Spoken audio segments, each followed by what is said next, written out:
Hello and welcome to Transformation Now. Hi, I'm Rita Rocker-Kraft, and with SoaringHigher.rocks, and as a speaker, author, and trainer, my goal and desire is to help you grow both personally and professionally. So where I'm continuing today for a couple more times is finishing up on my book, Shaping Your Future, Becoming the Brand Everyone Wants. And so this is from the leadership guide that goes with the book, and very helpful information. So in chapter 6, I talk about, is that really me giving that presentation? Now that doesn't mean a presentation necessarily to a boardroom full of people or on a stage. That could be one person, could be 1,000 people. So it's how we present ourselves, our ideas, our thoughts, our problem resolutions, whatever it may be, to 1 or 1,000, whatever it may be. And I mean, you can even, well, you should consider these things even when you're speaking to like a family member or a friend. So these are very important tips that should be very helpful to you. And so giving a confident presentation, you know, maybe it's something on a personal level, and we're trying to get someone to understand our point of view on something and to get them to do something with us or for us.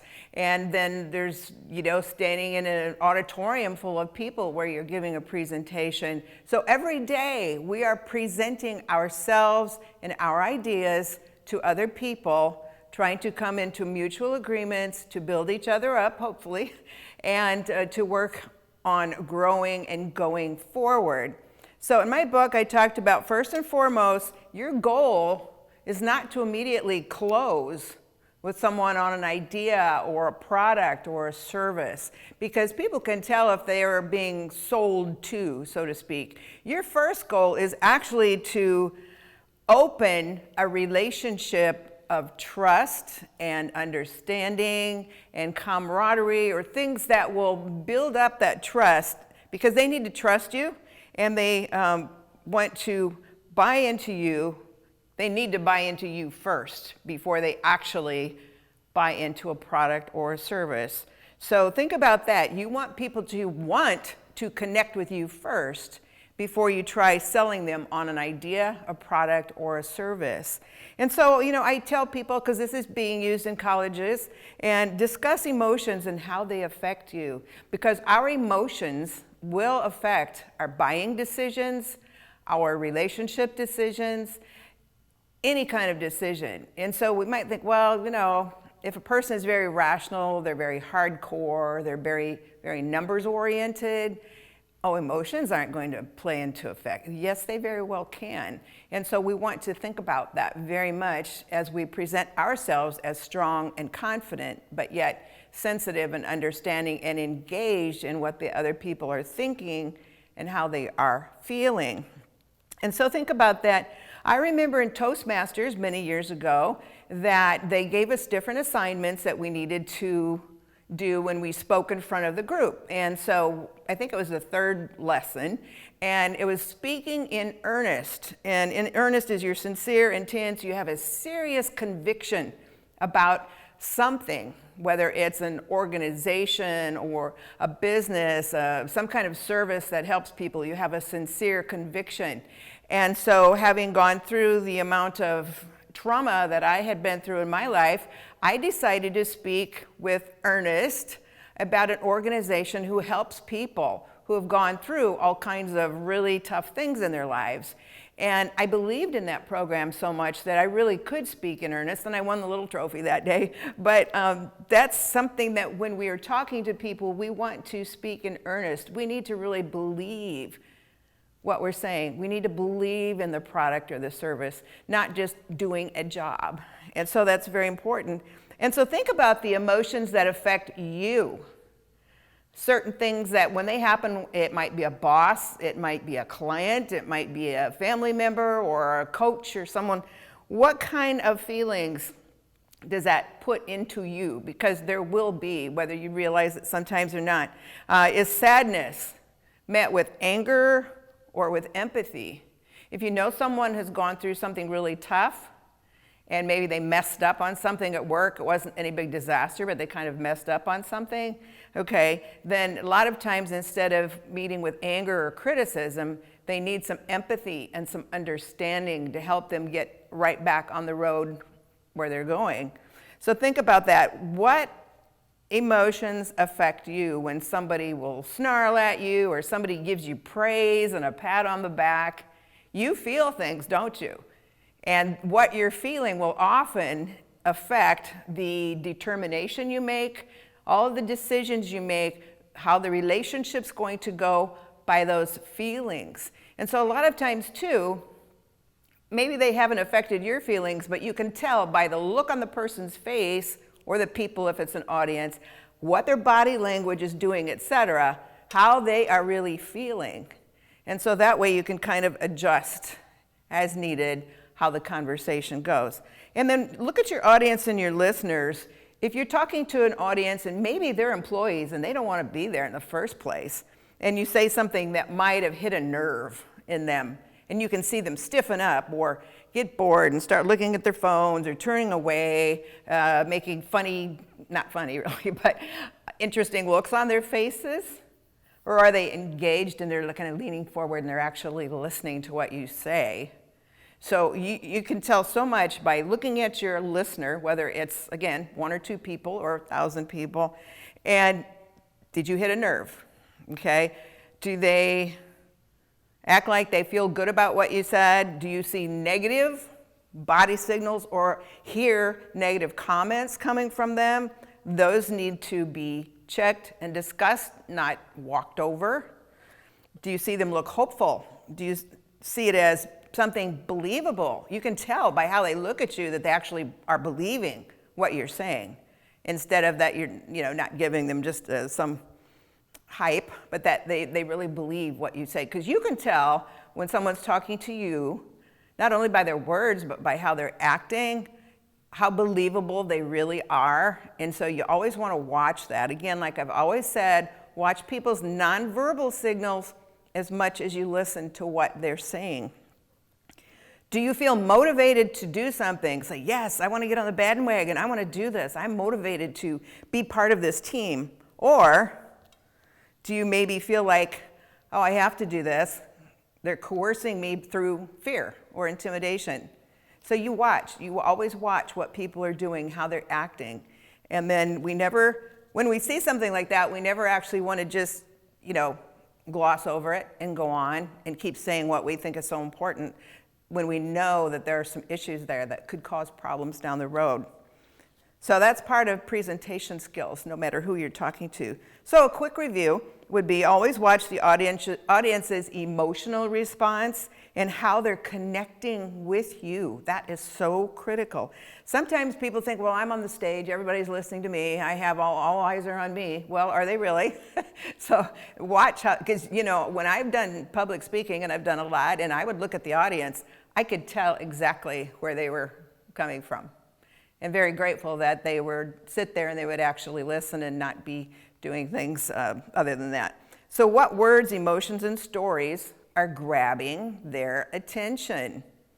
If you had a whole presentation set up and you can see when you talked on certain things, do you really grab their attention? And then you went on to your next notes and it's kind of like, okay, I don't think they're listening very well. Well, obviously you have to cover important points, but be thinking about that, maybe switching things up just a little bit. So expressions and body language. Do I need to make any adjustments in what I'm saying? And so I get them back on my side, or at least so they're going to listen and they're going to hear what problem resolutions the company is coming up with, something like that. Okay, so you might have to do that, switch it up. Sometimes it's just a matter of humor. I sat in on a presentation. It was an exercise from a human resources and speakers class that a group that I used to belong to. And the lady was giving a presentation on medical billing. And I thought, oh boy, how is this going to go? Whoopee, medical billing. And it was educational, and it was very informational, and it was giving updates to the employees. However, I was surprised, pleasingly, that she brought so much humor and so many funny graphics and pictures into her PowerPoint presentation that everybody loved it. And here it was a topic that wasn't, all that necessarily exciting. You're talking about numbers and codes and all that. And she made a great presentation because she knew that she had to hit them in the funny bone and hit them in interesting stories relating to people regarding medical billing. So that was awesome. I was just so proud of her. So think of maybe stories that you can add that you hadn't really planned to, but it pertains to this particular topic, and that's something you can tell now that's going to hit the audience in a good way. Maybe sometimes you see that people really aren't respecting your presentation and aren't really listening, so that's when you want to really, if you're walking around kind of slumped down or anything like that, stand up, walk confidently, keep your chin up and parallel to the floor, and have some presence. If you do a kind of thing like that that's called steepling as you're talking, sometimes that steepling also makes you take up more presence. People will actually stop and listen to you. That happened one time when I was talking to a gentleman about doing some training for his company. It was one of the telemarketing companies that we used to have here. And it was a Friday afternoon. He was very, very tired. He'd been on the road all week. And he had just gotten back and grabbed some lunch. And I could tell he was pooped. And I felt sorry for him. But at the same time, I didn't want him to drift off into Never Never Land. So I had read about steepling. And so as I'm sitting in a chair that had arms on the chair, I just kept talking to him. And I kind of put my fingers together and put my elbows out on the arms of the chair. So I steepled and I sat up a little bit straighter, and he perked right up and he started talking to me and paying attention. And he was never trying to be rude. He was just tired. And so sometimes we just have to see that we can change something about our physical stance. And because of that, now they're paying attention, they're listening, they're motivated. But I remember hearing a motivational speaker, several years ago. And he was on a stage, and he was so excited, and he was just bouncing all around, and he made me tired. I was just sitting there, but he was overdoing the motivation, and it actually was turning people off. So again, we watch what they're doing and how they react, and then we adjust accordingly as best we need to. So strategies for audience engagement. Sometimes we're speaking to a group of people, whether it's a few employees in a meeting room, or who knows, a whole auditorium, but they're under stress. A lot of stress going on in the world right now, a lot of stress in America. And so we need to instill as much confidence and positive vibes, so to speak, as we can. And so if you know that they're tired of working overtime and they have to, or they're distracted by a tough situation, the presenter is wise to take those situations into consideration and not just rattle off all the requirements of the new technical procedures that are being set up, but really be sensitive to them and what they're dealing with. So that's very important, as you're still showing that you're a very strong leader. Establish nonverbal signal connection before you begin speaking. So again, if everybody's in a room and it's a boardroom, it's a meeting room, and then you come in or you first stand up, you want to establish a connection with the people. That could be opening your arms. That's saying, come on into my territory, let's talk. Not standing there like this, looking at everybody.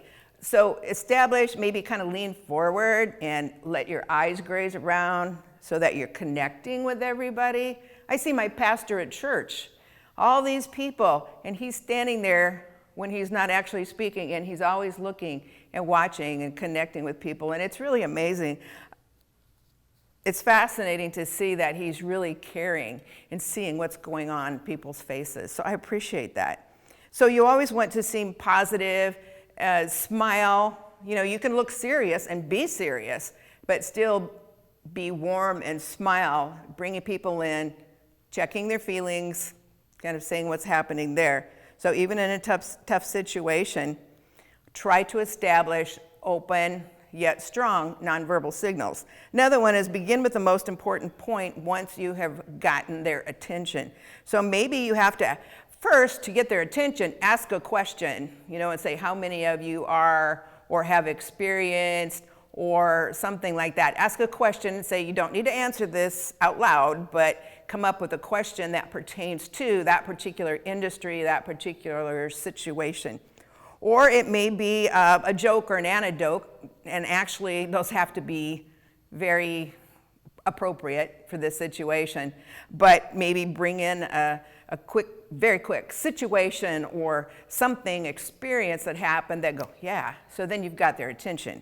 So you want to do that first and then bring up the most important point, whether it's asking them questions about what's going on or stating this is what's going on in the company right now, and so these are the adjustments that we need to be done, and we will give you an opportunity at the end of our program to be able to add your comments, to be able to give us your suggestions, because you are very important and we care about you and we want to know what your thoughts and ideas are as well, because that will also help them to take ownership of their job, of their responsibility, of their family, of their whatever the case may be.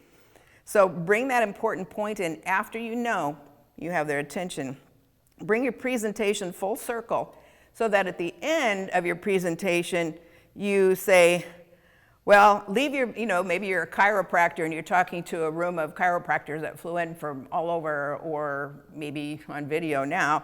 And so you can say, these are some things that you can tell your patients. You can leave your pain with us. Well, hey, who wants to go to a chiropractor and take their pain home with them? Nobody. And so go full circle and come back with a very interesting closing that pertains to your opening, to the topic in general, as a final close. Make it something easy to remember. I would think leave your pain with us would be pretty easy to remember. Connect an emotion to anything you want individuals to wrap their minds around. So if people have been kind of hardcore and you want them to be more sensitive because you see the morale is down the drain, then those are some things you might want to work on. Something that happened a couple days ago is on LinkedIn. I saw something that I thought was fascinating. It was a young man. There were 15 kids that you could tell were underprivileged kids. His very first paycheck at his job, what did he do? He didn't go out and buy some new clothes. He took 15 underprivileged children to McDonald's and bought them whatever they wanted to eat. So it shows all these kids sitting at these tables, having fellowship, having fun, and having food. Well, someone made a comment about, she had a PhD, that's all I'm gonna say, but she made a comment about, the horrible quality of their food and what a waste of money. And I responded back, just very short, this has nothing to do with the quality of the food. This has to do with a young man who gave his heart to these children and gave them a meal and fellowship. And I don't know if she'll respond back. I have some thoughts I'd like to share with her that I won't. But it's that kind of thing where sometimes if we're in a position where we forget that there are other people that need to have understanding and sensitivity and not to be ridiculed for something they did that was for the good of humanity, especially. So that's very, very important. Body signals can also help calm or excite an audience. Like I mentioned, the gentleman who was like bouncing all over the place trying to excite people, and people were really getting annoyed because he just wouldn't settle down. And he was probably late 60s, early 70s at the time that he did that. So they will subconsciously react to what your body is saying, in addition, like I said, to the words that you're relaying. So always think about that and watch. That's so important. Like I've mentioned before, once in a while, turn the volume off on your TV and watch for a few minutes and try to determine what's going on there. You see how actors and actresses use their body signals to relate a point, whether it's a serious point, angry point, what's their face saying, what's their body doing, or something funny, whatever the case may be. Watch their body language. So what I was telling people next in the book, in the guide, is to create a 2 to 3 minute presentation, and the class will act out different signals that then, one person will be given one of these characteristics. They will come in front of the room, and they will act it out, and then the class has to guess which one they were acting out. And that way we start really paying attention and watching body signals and all of that. So some of them were, the person might get a little slip of paper, for instance, and they pull out of a hat and it says, unreceptive and dismissing. Okay? So this person's thinking of all the ways, how can I show that I'm very unreceptive to what they're saying and I'm dismissing them? You know, turning away, the look on the face, or the deer in the headlight look, whatever the case may be. I'm typing on my phone, what am I doing? And then nonverbal messages. So again, like I mentioned, the gentleman at the telemarketing company, once I gave him the nonverbal steeple, perked him right up. I've heard that that actually works in sales presentations, like a gentleman that I worked with years ago at a radio station, and he had to go in and give a presentation to get this man to buy what he was hoping was a large advertising package on this popular radio station. And so the gentleman that he was talking to seemed kind of annoyed. He didn't seem like he was really listening. It was like he was looking at Val like, yeah, you're just trying to give me a sales pitch. I know. So Val did that, where he did the steepling and he started doing things that were repetitive. Like sometimes when we were a kid, maybe we repeated everything a brother or sister said just to annoy them. But what he started doing is he started doing things body signal wise that this guy didn't realize he was doing. And so he was kind of imitating in a sense, but not in a way that the man knew what he was doing. So not only did he steeple, but then when the man went like this, Val kind of sat there and, you know, as he's talking, he kind of did one of these. And when the guy put his hands on the table, Val just kind of put one hand on the table and then slid another one up as he's talking. And he started mirroring what this guy was doing, not exactly imitating, but mirroring what this guy was doing. And I'll tell you what, he came back to the office and he was so excited, because what he did was he broke down all those barriers this guy had in his mind by kind of doing, mirroring what he was doing. It's like, yes, we're on the same page. I know exactly what you like and who you are and everything else. And then Val just got a really good package out of it that the man bought, only because he was mirroring in a way that this gentleman didn't realize what he was doing. So that's another thing you can do sometimes, especially in a smaller room or group of people, is start mirroring them to break down barriers. Not, you know, obviously they have to be appropriate signals and that kind of thing, but that's also very, very helpful. Sitting, again, if we sit forward, we're engaged. Hopefully, if our eyes are also engaged in the person. If we're sitting back and arms crossed and the feet up on the desk, it could, if you're smiley and agreeable, say, okay, just relax, we're talking. Or it could be, you know what, I'm so far away, I don't care what you're saying, just keep on blabbing for a few minutes and then you can go. And so always, again, connect the words and the body signals. Crossing body parts, sometimes people do this because they're cold, but if they start turning everything else away and crossing body parts, then it's like, nope, they've already put up their defense mechanism and we're not going any farther. Facial expressions, like I've talked about, say everything.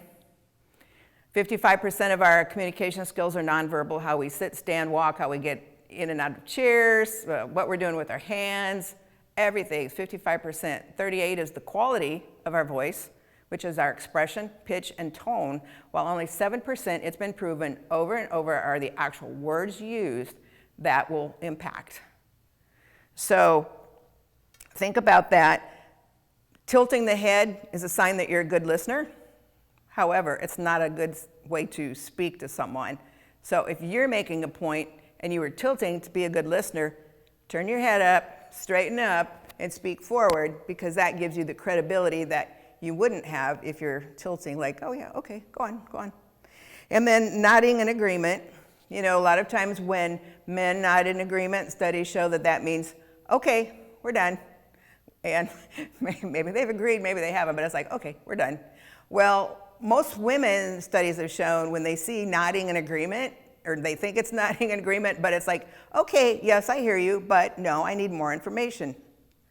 And that's why apparently a lot of times men think that, gee, you know, women talk so much more than the men, and they do, But a lot of times it's like they're trying to get more information. They're not just headline readers, they want the whole story.